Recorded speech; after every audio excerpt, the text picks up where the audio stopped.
월가의 황제들이 시장을 독점하고 패권을 가져오기 위해서 여러 가지 계획을 세우고 있다라는 것. 네, 여러분 반갑습니다. 비트캐쳐입니다. 현재 글로벌 시장에서 가장 중요한 이슈인 중동의 지정학적인 불안에 대해서 미국을 포함한 G7 회의에서 공동 성명을 하면서 이란의 긴장 완화를 지금 적극적으로 촉구를 하고 있는 상황이다. 그래서 중동 전쟁에 대한 타결 기대감이 커지면서 시장이 회복되나 했지만 트럼프가 또다시 지금 본인 소셜에서 글을 올리면서 찬물을 끼얹었습니다. 이란은 내가 서명하라고 한 합의에 서명했어야 한다. 모두 테헤란에서 즉시 대피해야 합니다. 라고 하면서 약간 미국이 전쟁에 개입할 것 같은 분위기를 만들어주면서 비트코인도 일시적으로 109K까지 갔다가 위고리를 달고 현재는 106K에 위치를 하고 있고, 나스닥 선물 같은 경우도 상승세를 어느 정도 반납을 하는 모습을 보였습니다. 하지만 이내 트럼프가 직접 전쟁에 개입하진 않을 거다라고 얘기했고, 오선님의 최신 정리에 따르면 이란과의 협정이 결국 체결이 될 거다. 그리고 이란도 협정을 원하고 있고 G7 회의가 끝난 후에 이란과 관련해서 무언가를 할 거다 하면서 중동 가는 것까지 지금 고려해 볼 수 있다라고 얘기를 했습니다. 어쨌든 간에 지금 상황 완화되는 국면으로 가다가 트럼프 말 한마디에도 변동성을 줬지만 결론적으로는 뭡니까? 타결을 하겠다라는 트럼프의 의지를 확인할 수 있었고, 이란 또한 이스라엘과 미국에게 다급히 휴전과 협상을 희망한다라고 신호를 날렸습니다. 어쨌든 상호간에 더욱더 강력하게 나오는 분위기보다는 협상하고 원하는 조건만 맞춰준다라고 하면 전쟁을 종료할 수도 있다라는 기대감을 던져주고 있는 상황입니다. 그리고 개인적으로 생각했을 때 지정학적인 부분보다 훨씬 더 거시적이고 중요한 것은 저는 뭐니뭐니 해도 관세에 대한 부분이라고 생각합니다. 하지만 이번에 트럼프가 영국과의 무역 합의 타결 문서에 서명을 하면서 자동차 관세 또한 기존 25%에서 10%로 인하할 거다. 그리고 철강에 대한 관세도 제외됐고 추가 인하 여부에 대한 논의도 계속된다. 어쨌든 더욱더 중요한 관세의 협상 또한 지금 순차적으로 잘 이루어지고 있는 점. 어쨌든 매크로의 영향으로 비트코인도 최근 변동성을 보였지만 최악으로 가는 시나리오는 지금 피해가고 있는 것이 중요합니다. 그리고 비트코인이 추가 상승을 하지 못하게 브레이크를 걸었던 것은 제가 생각했을 때 바로 내일 모레 목요일 새벽 FOMC가 예정되어 있고 금리 결정이 예정되어 있다 보니까 기관 투자자들도 약간의 눈치 보기, 상황을 좀 보수적으로 파악하려는 움직임이 나오면서 비트코인도 약간 주춤거리고 있다라고 생각합니다. 물론 이번 FOMC에서 금리 동결 확률은 기정사실화 되어 있다. 하지만 언제나 말씀드렸던 거, 통화정책을 결정하는 파월의 입에 이번 FOMC에 주목을 해야 됩니다. 그래서 연준의 비공식 대변인이라고 불리는 닉 티밀하우스 기자는 오늘 소셜에 전직 연준 관리들로 구성된 패널은 대부분의 사람들이 현재 전망 고려할 때 한 번의 인하 또는 금리 인하 없음이 적절할 것이라고 생각하지만 본인은 이번 주 FOMC부터 2025년에 두 번의 금리 인하를 얘기해 줄 것이라고 본인은 예상한다라고 했습니다. 그래서 실제로 지금 CME 페드워치의 금리 데이터를 체크해보면 본격적으로 9월 FOMC부터는 금리를 내려주지 않을까, 그리고 올해 12월까지 한 번에 더 금리를 내려주면서 두 차례의 금리 인하가 지금 유력하다라고 CME 페드워치도 예측을 하고 있고, 만약에 이번 FOMC에서 파월이 생각보다 지금 CPI, PPI 여러 가지 물가 데이터들이 관세 우려에도 불구하고 굉장히 완화적이고 안정적으로 나왔습니다. 그렇기 때문에 파월이 늘 얘기했던 데이터를 보고 판단하겠다. 어쨌든 물가가 안정되는 데이터가 나왔기 때문에 이번 FOMC에서도 계속 완강하게 신중한 태도를 보일지 아니면 향후에 금리를 인하해줄 수 있다라는 뉘앙스를 풍겨줄지, 그것이 비트코인이 6월달에 다시 역사적 신고점을 경신하느냐 아니면 지금처럼 지지부진하고 변동성을 동반한 박스권 장세가 유지될 것이냐가 저는 결정이 된다라고 생각합니다. 그렇기 때문에 이번 주 목요일 새벽 FOMC 전까지는 여러분들이 최대한 시장을 방어적이고 좀 보수적으로 대응하는 것이 좋지 않을까라고 생각합니다. 그리고 여러 가지 매크로 불확실성에 그나마 다행인 부분은 전 세계 글로벌 유동성에 굉장히 큰 축을 담당하는 일본 은행이 기준금리를 연 0.5%로 유지하면서 이번에도 동결, 연속으로 세 번째 동결을 했고, 더 중요한 부분, 이번 결정에서는 국채 매입 감액을 축소하겠다. 기존의 국채 매입 감액을 지금 분기별로 4천억엔에서 2천억엔으로 출시하겠다. 즉 뒤집어서 얘기하면 뭡니까? 유동성을 지금 긴축하는 흐름에서 약간 긴축을 완화해서 시장에 대한 충격을 완화하겠다. 유동성에 어느 정도 지금 범퍼 역할을 일본이 나서서 해주고 있는 부분, 이 부분은 글로벌 유동성 측면에서도 고무적인 부분이라고 볼 수 있고, 그리고 우리나라 또한 대통령실이 민생 회복을 위한 추경 편성을 지금 적극적으로 추진 중이고 19일부터 국무회의 상정하겠다. 지금 미국은 동결하고 있지만 전 세계 분위기 어떻습니까? 적극적으로 부양정책 추진하고 유동성을 공급해서 경기를 살리려는 흐름으로 가고 있다. 여기다가 미국마저 9월달부터 다시금 재차 금리 인하 사이클 사이클을 재개해준다라고 하면 충분히 모두가 기대하는 하반기의 유동성 장세와 마지막 피날레 포모의 사이클이 도래할 수 있음을 저는 보여주고 있다라고 생각합니다. 그리고 실제 주간 글로벌 유동성의 흐름 또한 우상향하면서 계속해서 좋은 모습을 보여주고 있고, 주간 글로벌 유동성 변화 같은 경우도 이런 식으로 계속해서 우상향을 하고 있는 모습을 봤을 때 현재 지금 중동과 관세에 대한 불확실성은 여전히 남아있지만 유동성 측면은 전혀 문제가 없다라는 것을 계속해서 보여주고 있는 상황입니다.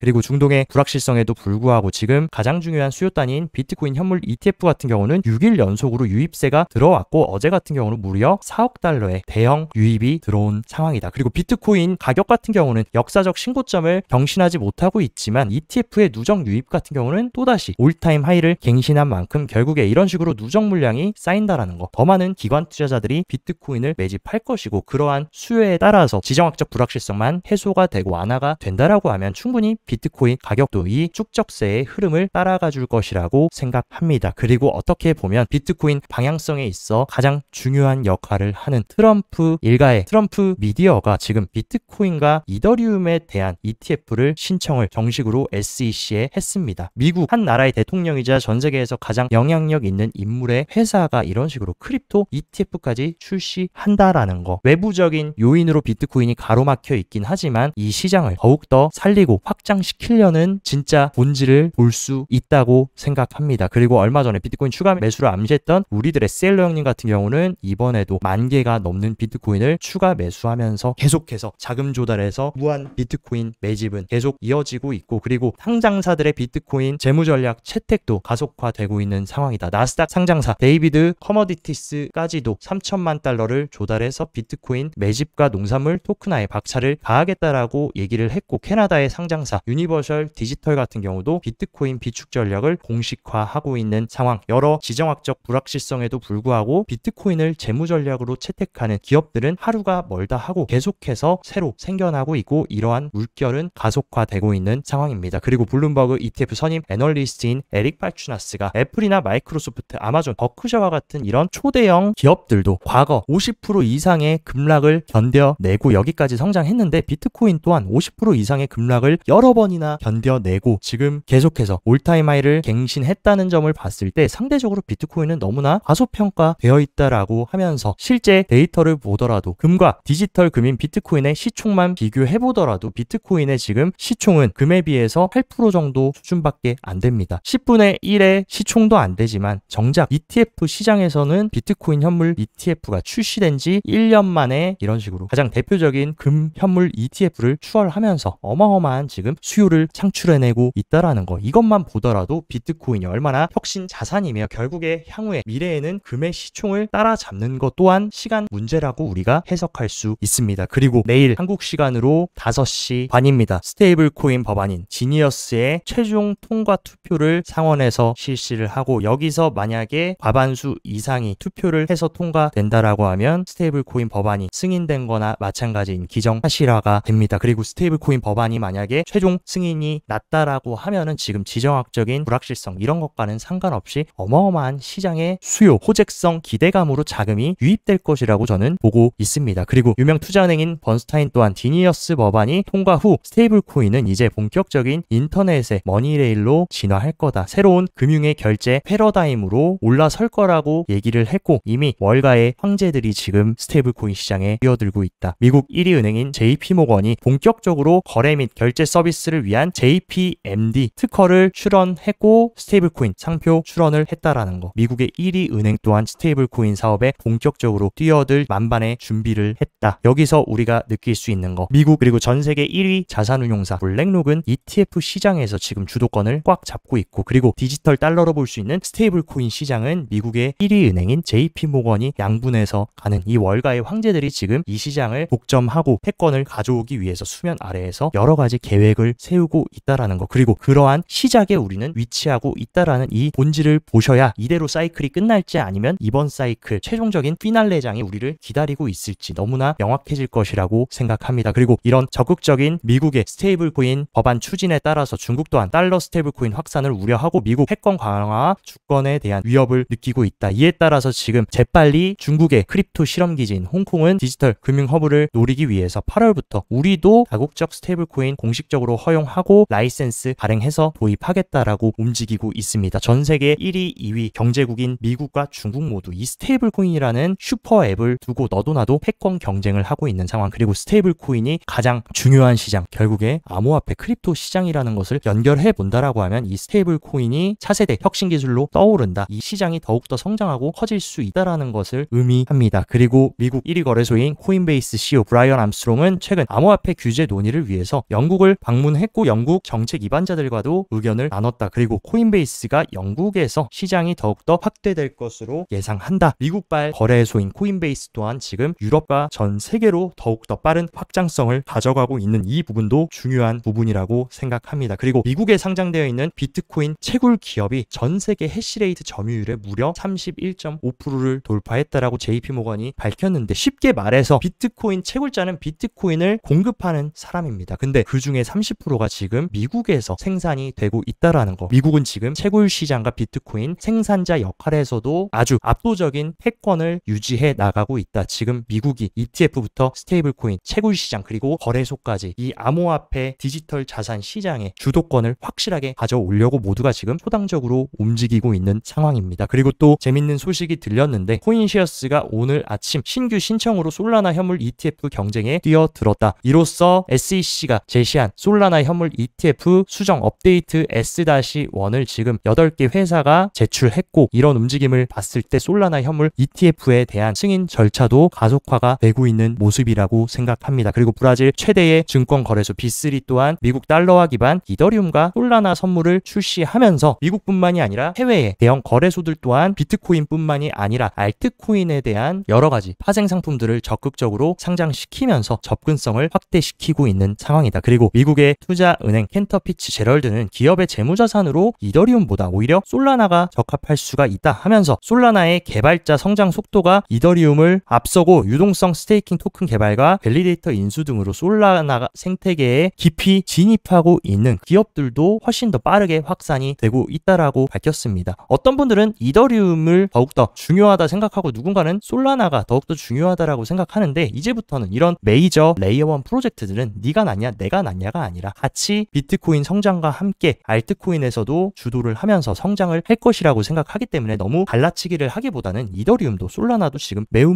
중요한 지점에 위치해 있기 때문에 지속적으로 여러분들이 트래킹하시면 좋을 것 같습니다. 그리고 홍콩의 상장사인 밈 스트래티지는 솔라나 투자 발표를 한 이후에 주가가 무려 28%나 급등하면서 솔라나를 매입하고 지분증명 구조에 참여해 스테이킹 보상까지 확대하겠다. 이런 식으로 비트코인, 이더리움에 이어서 솔라나를 재무 전략으로 채택하는 기업들이 늘어나고 있고, 이러한 움직임의 일환 또한 향후에 이더리움을 이을 가장 유력한 현물 ETF로 지금 솔라나가 될 가능성이 매우 커지고 있다라고 저는 개인적으로 보고 있습니다. 그렇기 때문에 솔라나 관심 있게 보시는 분들도 지속적으로 솔라나의 움직임을 트래킹하시면 좋을 것 같고, 많은 분들이 지금 비트코인이 쉽게 역사적 신고점을 경신하지 못하고 주춤거리는 모습을 보니까 단기적으로 또다시 조정장이 올 수 있겠구나라고 생각을 하시는데, 장기 홀더들이 보통 이런 식으로 단기 고점 구간에는 적극적으로 수익 실현을 합니다. 근데 지금 자리는 단기 고점이라고 보기에는 단기 홀더들이 지금 수익 실현은커녕 전혀 팔고 있지 않은 모습을 보여주고 있고, 그러한 흐름 언제 나왔습니까? 보통 이런 식으로 상승 전 눌림 조정 구간에서 장기 홀더들은 수익 실현을 안 한다. 지금 자리도 어떻게 보면 물론 비트코인이 다시 100K 위로 올라오면서 상승한 것은 맞지만 과열이다라고 보기에는 추가 상승을 위해 준비하고 있는 구간이라는 것이 지금 온체인상으로 더욱더 적합하다라고 생각하고, 지금 축적 비트코인 주소수의 수요 또한 계속해서 늘어나면서 비트코인을 단기적으로 샀다 팔았다 하는 그런 주체가 아니라 장기적인 새로운 금융자산으로 생각해서 영구적으로 보유하려는 움직임이 지금 가속화가 되고 있는 상황이라는 것. 그만큼 영구적으로 비트코인을 보유한다는 것, 조정이 나오더라도